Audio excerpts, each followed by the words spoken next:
Hey guys, ito yung ulam namin ngayon. Tilapia. Tagal-tagal na namin din umulam nito guys. Ngayon lang uli. Siguro abot ng 5 years na hindi kami nag-ulam nito. Pero ayun, ngayon na-miss ng anak ko. So ayan, aming ulam ngayon. Dito ko siya iluluto guys. Dito sa aming grills. Ayan. Grills daw ang tawag dito, sabi ng mister ko. Ayan, guys. Napakabigat nito, guys. Oh, ang bigat. Bigat nito. Oh, ayan, oh. Ay ko. Napakabigat. Napuno yung tubig namin sa... So, guys, ilalagay ko na yung isda.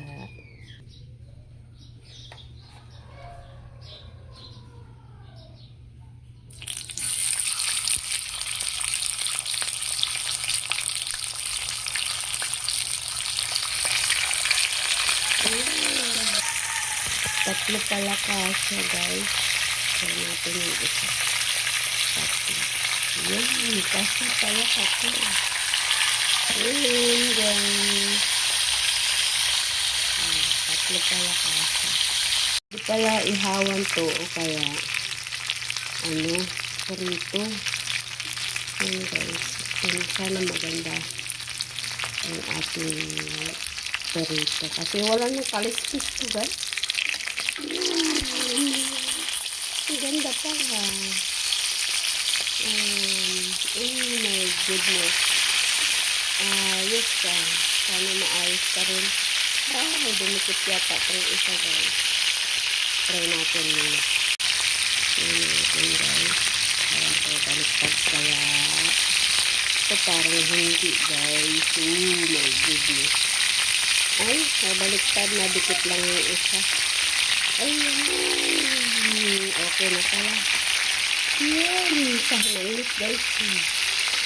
So, luto na guys. Hanguin na natin.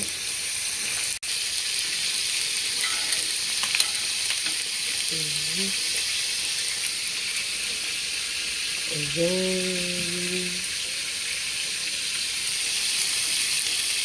Ito yung isa.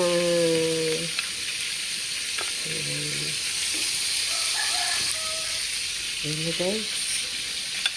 Ayan, luto na ang ating tilapia guys. Ito guys, babad mo lang talaga sa sa tubig. Tapos pang linis ka na dyan, malambot na yan. Kain tayo guys.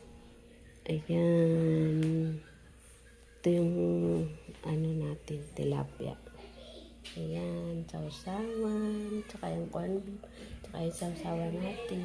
Ayan, tsaka ito yung ating babad na, tawag dito, kalimutan ko.